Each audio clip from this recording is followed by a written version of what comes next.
2025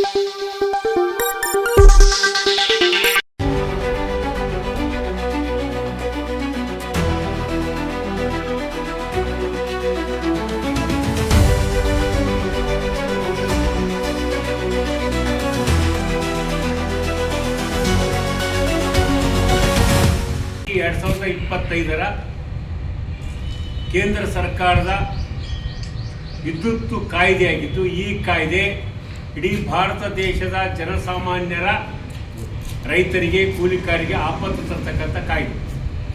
ಈಗಾಗಲೇ ಕರ್ನಾಟಕದಲ್ಲಿ ಸುಮಾರು 45 ಲಕ್ಷ ಕೃಷಿ ಪಂಪ್ಸೆಟ್ದಾರರ ಆ ಕೃಷಿ ಪಂಪ್ಸೆಟ್ದಾರರು 10 ಹಾರ್ಸ್ಪವರ್ ಸಬ್ಸಿಡಿ ಕರೆಂಟನ್ನು ಪಡಿತಾರೆ.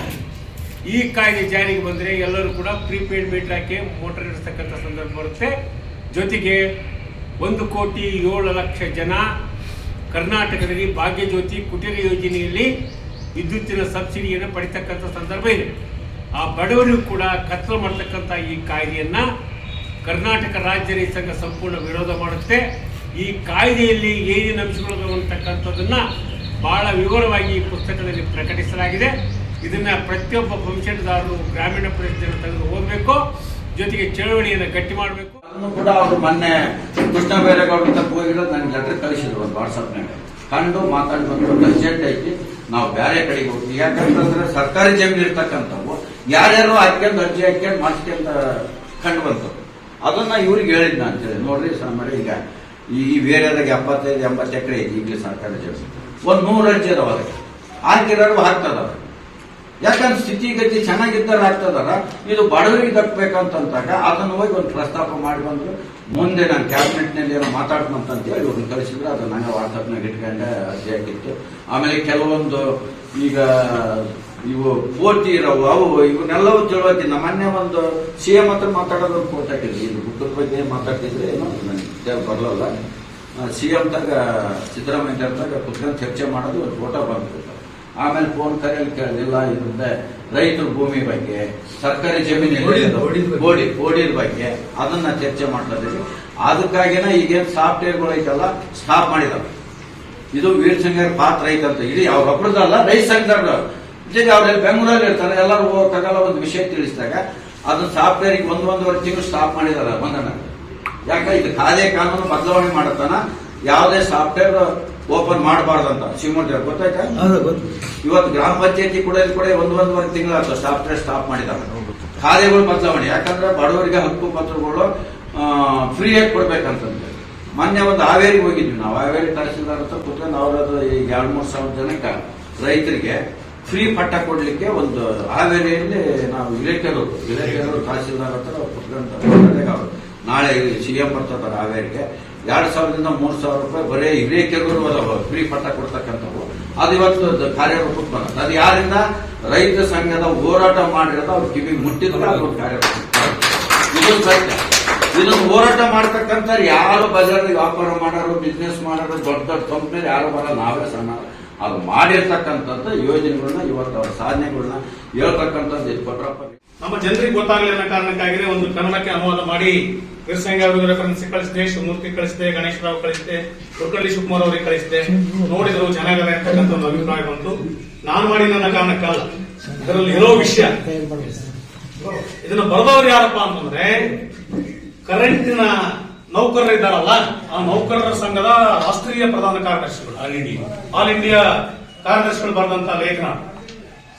ಅದನ್ನ ಬರೀ ಇಂಗ್ಲಿಷ್ನಾಗ ಯಾರೋ ಒಬ್ಬರಿಬ್ಬರು ಓದ್ಬೋದು, 4 ಜನ ಓದ್ಬೋದು. ಆದ್ರೆ ಎಲ್ಲರೂ ಓದ್ಬೇಕು ಅನ್ನೋ ಕಾರಣಕ್ಕಾಗಿ ಅದನ್ನ ಒಂದು ಕನ್ನಡಕ್ಕೆ ಮಾಡಿ ನಮ್ಮ ಲೇಖನ ಮಧ್ಯೆ ಅದನ್ನು ಹಂಚಿದೆ. ವೀರಸಂಘ ಅವರು ನಾನು ಇದನ್ನು ಇನ್ನೊಂದಷ್ಟು ಸಾಹಿತ್ಯ ಸೇರಿಸಿ ಪುಸ್ತಕವನ್ನ ಮಾಡ್ತಿದ್ದೀನಿ ವಿದ್ಯುತ್ತಿಗೆ ಸಂಬಂಧಪಟ್ಟಂಗೆ ಅಂತೇಳಿ ಒಂದು ಅಭಿಪ್ರಾಯ ಕೇಳಿದ್ರು. ಇದರಲ್ಲಿ ರಂಗನಾಥನ ಹಕ್ಕು ಏನಿಲ್ಲ, ಅಭಿಪ್ರಾಯ ಏನಿಲ್ಲ. ಈ ಪುಸ್ತಕದಲ್ಲಿರ್ತಕ್ಕಂಥ ಲೇಖನದಲ್ಲಿ ಇದೇನಿದೆ, ವಿದ್ಯುತ್ ತಿದ್ದುಪಡಿ ಕಾಯ್ದೆ 2025 ಏನಿದೆ, ಇದರಲ್ಲಿರ್ತಕ್ಕಂಥದ್ದು ಒಂದು ಅಕ್ಷರವೂ ಕೂಡ ರಂಗನಾಥಂದಲ್ಲ. ಮೂಲ ಸುದೀಪ್ ದತ್ತ ಅಂತ ಹೇಳಿ ಅವರ ಸೆಕ್ರೆಟರಿ ಏನಿದ್ದಾರೆ ಅವರ ಅಭಿಪ್ರಾಯವನ್ನ, ಅವರ ಅನುಭವದ ಅಭಿಪ್ರಾಯವನ್ನ ಇಲ್ಲಿ ಕನ್ನಡದ ಜನರಿಗೆ ಗೊತ್ತಾಗಲಿ ಅಂತ ಹೇಳಿ ಮಾಡಿ ಬಿಟ್ರೆ ಬೇರೆ ಇನ್ನೇನಿಲ್ಲ. ಈ ಲೇಖನ ಒಂದ್ಸಲ ಬಿಟ್ಟು ಇಡೀ ಪುಸ್ತಕವನ್ನ, ಬರೀ ನನ್ನ ಲೇಖನ ಓದ್ರಿ ಅಂತ ಹೇಳಿ ನಾನು ಹೇಳಲ್ಲ. ಇಡೀ ಪುಸ್ತಕವನ್ನ ಒಂದ್ಸಲ ಬಿಟ್ಟು 10 ಸಲ ಓದ್ರಿ. ನಿಮ್ಮ ಊರಿನಲ್ಲಿ 10 ಜನ ಕೂತ್ಕೊಂಡು ಮಾತಾಡ್ತಾರಂತಾದ್ರೂ ಕೂಡ ನಾನು ವೀರಸಂಘ ನಮ್ಮ ಮೇಟಿ ಕೊಟ್ರಪ್ಪ ಅವರು ನಮ್ಮ ಗೆಳೆಯರು ಯಾರು ಹೇಳಿದ್ದೀವಿ ಜಗನ್ನಾಥ್ ಸೇರಿದಂಗೆ ಎಲ್ಲರೂ ನಾವು ಅಲ್ಲಿಗೆ ಬರ್ತೀವಿ. ಇವತ್ತಲ್ಲ ನಾಳೆ ಆಗುವಂತಹ ಅಪಾಯಗಳ ಬಗ್ಗೆ ಅವತ್ತು ಹೇಳಿದ್ವಿ, ಇವತ್ತು ಹೇಳ್ತಿದ್ವಿ. ಹೋರಾಟ ಸಂಘಟನೆ ನಿರಂತರ ಅಂತಕ್ಕಂಥದ್ದನ್ನ ಎಲ್ಲರೂ ಅರ್ಥ ಮಾಡ್ಕೊಳ್ಳೋಣ, ಮುಂದುವರಿಯೋಣ ಅಂತ ಹೇಳಿ ಹೇಳ್ತಾ, ಖಾಸಗೀಕರಣ ಹೆಚ್ಚು ಅಪಾಯಕಾರಿ, ಸರ್ಕಾರಿ ವ್ಯವಸ್ಥೆನಲ್ಲೇ ಮುಂದುವರಿಯಬೇಕು ಅಂತಕ್ಕಂಥದ್ದನ್ನ ಒತ್ತಾಯ ಮಾಡೋದಕ್ಕೆ ನಾವೆಲ್ಲರೂ ಕೆಲಸ ಮಾಡೋಣ ಅಂತ ಹೇಳಿ ಆಶಿಸ್ತಾ, ಒಂದು ಸಣ್ಣ ಪುಸ್ತಕ ಪರಿಣಾಮಕಾರಿಯಾಗಿ ಬಂದದೆ. ಇದು ಹೆಚ್ಚು ಪ್ರಚಾರ ಆಗಲಿ, ಮಾರಾಟ ಆಗಲಿ, ಮುದ್ರಣದ ಬಂದವರಿಗೆ ತುಂಬಾ ಆರ್ಥಿಕವಾಗಿ ಕಷ್ಟ ಆಗುತ್ತೆ. ಅದಕ್ಕೋಸ್ಕರ ನಾವೆಲ್ಲರೂ ಒಗ್ಗಟ್ಟಾಗಿ ಒಮ್ಮತದಿಂದ ಪ್ರತಿಯೊಬ್ಬ ಮನೆಯಲ್ಲೂ ಒಬ್ಬ ರೈತ ಬರ್ಬೇಕನ್ನೋದು ನಮ್ಮ ಆಸೆ.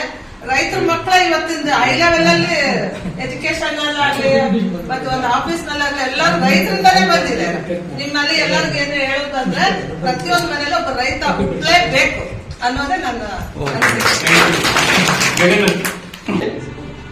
ಒಂದು ತೀರ್ಮಾನ ಮಾಡಿದ್ದು. ಆದ್ರೆ ಈಗ ಹಂಗಲ್ಲ, ಸೆಂಟ್ರಲ್ ಗೌರ್ಮೆಂಟ್ ಅದು ತೀರ್ಮಾನ ಮಾಡುತ್ತೆ. ಅಗ್ರಿ ಬೊಮ್ಮಳ್ಳಿಯಲ್ಲಿ ಯಾವ ಗ್ರಾಮ ಪಂಚಾಯತಿಯಲ್ಲಿ ಕೆಲಸ ಕೊಡಬೇಕು ಅವ್ರು ತೀರ್ಮಾನ ಮಾಡ್ತಾರೆ. ಅಲ್ಲಿ ಗ್ರಾಮ ಪಂಚಾಯತಿಯ ಆಡಳಿತ ಅಲ್ಲ. ಹಂಗಾಗಿ ಇದು ಕೂಡ ಅವ್ರು ಮಾಡಿರ್ತಕ್ಕಂಥ ತಿದ್ದುಪಡಿಯಲ್ಲಿ ಆಗಿರ್ತಕ್ಕಂಥದ್ದು ಅನೇಕ ವಿಷಯಗಳು ನಾನು ಅಂಶಕ್ಕೆ ಹೋಗೋದು. ನಾಳೆ ಬೇರೆ ವಿಷಯಗಳಲ್ಲಿ ಬೇಕೆಲ್ಲ ಪ್ರಸ್ತಾಪ ಮಾಡೋದು ಇದು ಇರ್ತಕ್ಕಂಥದ್ದು. ಹಂಗಾಗಿ ಈ ಮೂರು ಪ್ರಮುಖವಾಗಿ ರೈತರು, ಕೂಲಿಕಾರರು, ಕಾರ್ಮಿಕರು ಇವರೇ ಈ ದೇಶದ ಆಸ್ತಿ. ಆ ರೈತರಲ್ಲಿ ಒಂದು ಅಂಶಗಳನ್ನು ವಿಷಯ ತಗೊಂಡು ವಿದ್ಯುತ್ತನ್ನ ಬಹಳ ಯಾವ ವಿದ್ಯುತ್ ಜಾರಿಗಾದ್ರೆ ಕಾನೂನು ಜಾರಿಗಾದ್ರೆ ಎಷ್ಟು ಅಪಾಯ ಐತೆ ಅಂತ ಹೇಳಿ ಹೇಳಿದ್ರೆ ಅದ್ರಲ್ಲಿ ಒಂದು ಅಂಶ ಮನೆಯೂ ಕತ್ತಾಲೆ. ರೈತರು ಒಂದು ಅಲ್ಲ ಇದರಲ್ಲಿ. ಈ ಮೀಟರ್ ಹಾಕಿದ್ರೆ ರೈತರು ಒಂದು ಅಲ್ಲ, ಕೂಲಿಕಾರರು ಕೂಡ ಸೇರ್ತಾರೆ. ಕೂಲಿಕಾರಿಗೆ ಪರ್ಸೆಂಟ್ ಇರಲ್ಲ. ಆದ್ರೆ ಮೀಟರ್ ಹಾಕಿದ್ರೆ ಮನೆಗಳು ಕತ್ತು. ಹಂಗಾಗಿ ಮನೆಯೇ ಕತ್ತಾಲೆ ಅಂತ ಬರ್ಬಿಟ್ರೆ ಏನಿಲ್ಲ. ಪ್ರತಿ ಕಣ್ಣೀರು ಮುಂದೆ ಮತ್ತೆ ಅದನ್ನ ಆಮೇಲೆ ಬರ್ತೀವಿ, ಬುಕ್ ಬರೀತಾರೆ. ಹಂಗಾಗಿ ನಾಳೆ ಇರ್ತಕ್ಕಂಥ 11 ಕಾರ್ಮಿಕ ಸಂಘಟನೆಗಳು, 500ಕ್ಕೂ ಹೆಚ್ಚು ರೈತ ಸಂಘಟನೆಗಳು ಭಾಗವಹಿಸಿ ದೇಶದಲ್ಲಿ ಅಖಿಲ ಭಾರತಗೋಸ್ಕರ ಈ ಕರೆ ಕೊಟ್ಟಿದ್ದಾರೆ. ಅದ್ರ ಭಾಗವಾಗಿ ನಾವು ಕೂಡ ಇಲ್ಲಿ CITU ಪ್ರತಿಪಕ್ಷ ಸಂಘಟನೆಗಳು ಸೇರಿ ನಾಳೆ ಬಸವೇಶ್ವರ ಸರ್ಕಲ್ನಲ್ಲಿ ಒಂದು ಪ್ರತಿಭಟನೆ ಮಾಡಲಿಕ್ಕೆ ಒಂದು ಹಮ್ಮಿಕೊಂಡಿವೆ. ಹಂಗಾಗಿ ಇರ್ತಕ್ಕಂಥ ರಾಜ್ಯ ಸಂಘರು ಇರ್ಬೋದು, ಪ್ರಗತಿಪರ ವಿಚಾರವಂತರು ಇರ್ಬೋದು, ಸಾಹಿತಿಗಳು ಎಲ್ಲರೂ ಬಂದು ಅಲ್ಲಿ ಭಾಗವಹಿಸಬೇಕಂತ ಹೇಳಿ ನಮ್ಗೆ ಮಾತಾಡಬೇಕು. ಅವರೆಲ್ಲ ಇದನ್ನ ಪುಸ್ತಕ ಮುಗಿಸ್ಬೇಕು ಮತ್ತು ಇದ್ರ ವಿಚಾರ ಹೇಳ್ಬೇಕು ಮತ್ತು ಏನಾದ್ರೂ ಸಂಘಟನೆ ಮಾಡ್ಲಿಕ್ಕೆ ಸಾಧ್ಯ ಆಗ್ತದೆ ಹೇಳಿ ಚರ್ಚೆ ಮಾಡಬೇಕು. ಹಂಗಾದವಾಗ ಮಾತ್ರ ಸ್ವಲ್ಪ ನಾವು ವಿರೋಧ ಇದೆ ಸಮಾಜದಲ್ಲಿ, ಇನ್ನೂ ವಿರೋಧ ಸತ್ತಿಲ್ಲ, ಪೂರ್ಣ ನಾಶ ಆಗಿಲ್ಲ ಅಂತ ಪ್ರಭುತ್ವಗಳಿಗೆ ಗೊತ್ತಾಗ್ತದೆ.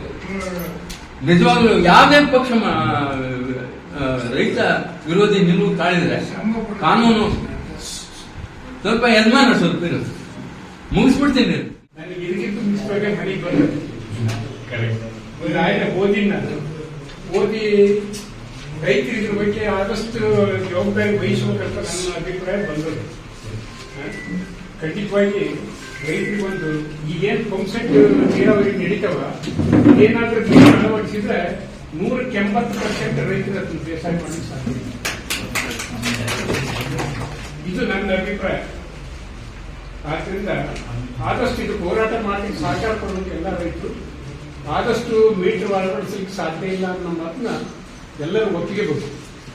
ಇಷ್ಟು ಹೇಳಿ ನನಗೆ ಮತ್ತೆ ನಾವು ರೈತರೆಲ್ಲರೂ ಸೇರ್ಕೊಂಡು ಅದ್ರ ಬಗ್ಗೆ ಹೋರಾಟ ಮಾಡಬೇಕಾಗ್ತದೆ. ಇಷ್ಟು ಹೇಳಿ ನಾನು ಮಾತು. ಈ ಕಾರ್ಯಕ್ರಮದಲ್ಲಿ ನಾವೆಲ್ಲ ಭಾಗಿಯಾಗಿದ್ದೀವಿ. ಮುಂದೇನೂ ಸಹ ಇಂಥ ಕಾರ್ಯಕ್ರಮದಲ್ಲಿ ಭಾಗಿಯಾಗುತ್ತೆ ಅಂತ ಹೇಳಿ ಜಾಸ್ತಿ ಮಾತಾಡೋಲ್ಲ. ಈ ಮಾತಾಡೋ ಅವಕಾಶ ಕೊಟ್ಟರು ನಿಮ್ಮ ಮೇಲೆ ಹೇಳಿ